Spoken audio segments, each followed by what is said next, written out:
सुची जी, राधे राधे महाराज जी। महाराज जी, यदि ग्रस्त में रहते हुए भी मोक्ष संभव है तो आप जैसे महापुरुष सन्यास जीवन को क्यों अपनाते हैं?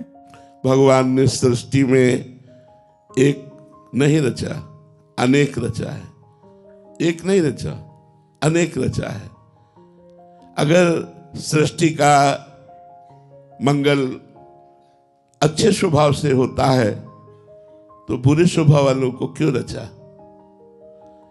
यदि मदिरा पीना निषेध है, मांस खाना निषेध है, फिर रचना क्यों की? अगर हम प्रश्न करें तो शाम तक ऐसे ही प्रश्न करते रहेंगे।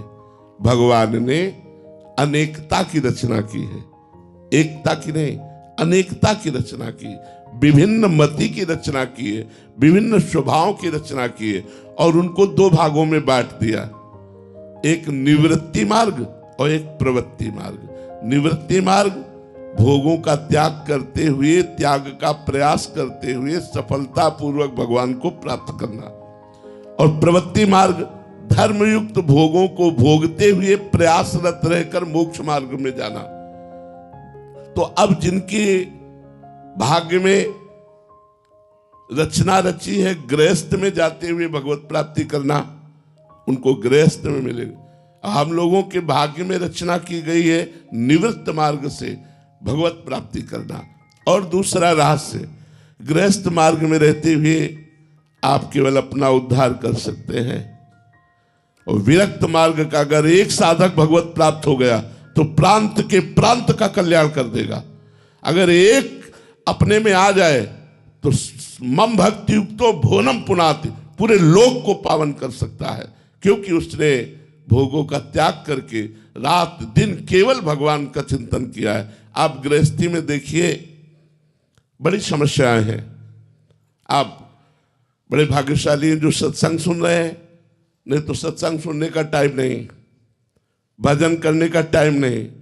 भजन करने के टाइम में बैठो तो पूरे दिन की दिनचर्या दिमाग में घूमती है, ये करना है, ये करना है, ये करना, अभी वहां जाना है, उससे वो बात करनी, पूरा हिसाब भजन में लग जाएगा।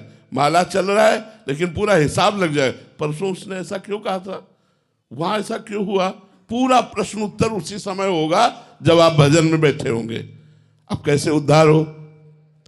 उस कर्म को भगवान को समर्पित करते हुए, विरक्तों को भिक्षा देते हुए आप लोगों का कल्याण कैसे होता है? जैसे विरक्त संत जन है, इनको भोजन पवाते, इनको वस्त्र, इनके वास की व्यवस्था, ठाकुर सेवा, समाज सेवा, जितना बना उतना भजन, जितना बना। लेकिन विरक्त के लिए ये नहीं है कि जितना बना, क्योंकि हमारे लिए दूसरा कार्य नहीं, न बच्ची का ब्याह, न बच्चे का ब्याह, बच्चा बच्ची तो कुछ है नहीं, न किसानी, न नौकरी, न व्यापार, केवल एक ही धंधा है, नाम जप, भगवान का भजन। अगर ईमानदारी से हम अपना भजन कर ले गए तो लाखों का कल्याण कर देंगे, लाखों का कल्याण कर देंगे। इसलिए भगवान ने विरक्त मार्ग की रचना की कि इस मार्ग में सम्यक रूप से अपनी चित्तवृत्ति को केवल परमात्मा में लगाकर स्वयं तरति सतरति सतरति सा लोकांतार्यति, वो लोक के लोक को तार सकता है। ऐसा गृहस्थ में कठिन है।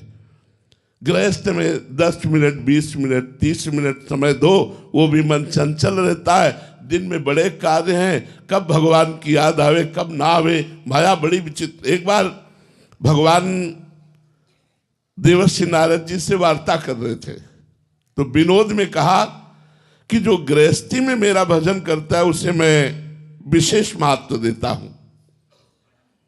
तो देवर्षि नारद जी ने कहा, प्रभु विरक्त पूरे जीवन जलता रहता है,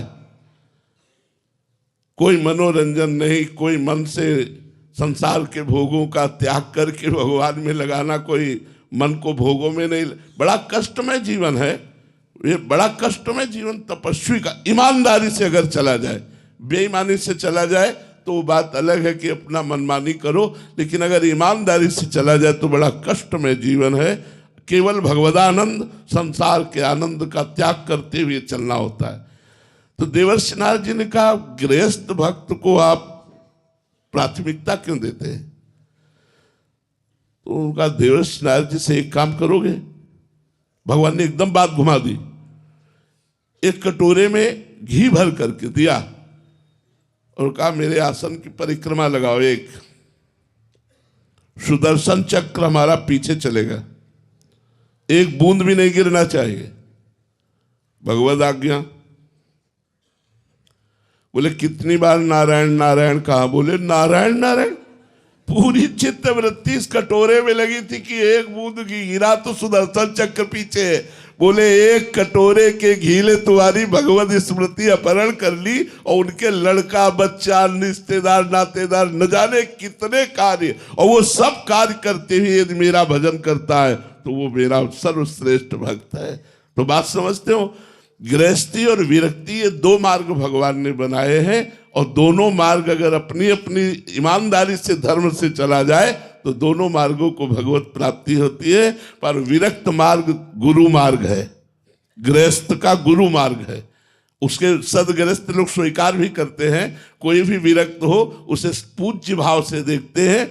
विरक्त मार्ग गृहस्थ मार्ग का गुरु मार्ग है, और विरक्तों का भरण पोषण गृहस्थों से ही होता है। वस्त्र है, भोजन है, वास है, जो भी व्यवस्था है, तो इस भाव से गृहस्थों का कल्याण हो जाता है। जो हम लोग भजन करते हैं उसका हिस्सा मिलता है। वो गृहस्थी में रहकर थोड़ा भी भजन करते हैं, धर्म से चलते हैं, पापाचरण नहीं करते, और गरीबों की सेवा, जैसे बीमारों की सेवा, गौओं की सेवा, संतों की सेवा, ये सब गृहस्थों से ही चलती है। तो उन गृहस्थों का कल्याण ऐसे होता है, और संत अपने तपोबल और भजन बल से बहुत लोगों का कल्याण करते हैं। इसलिए भगवान ने दो मार्गों की स्थापना की।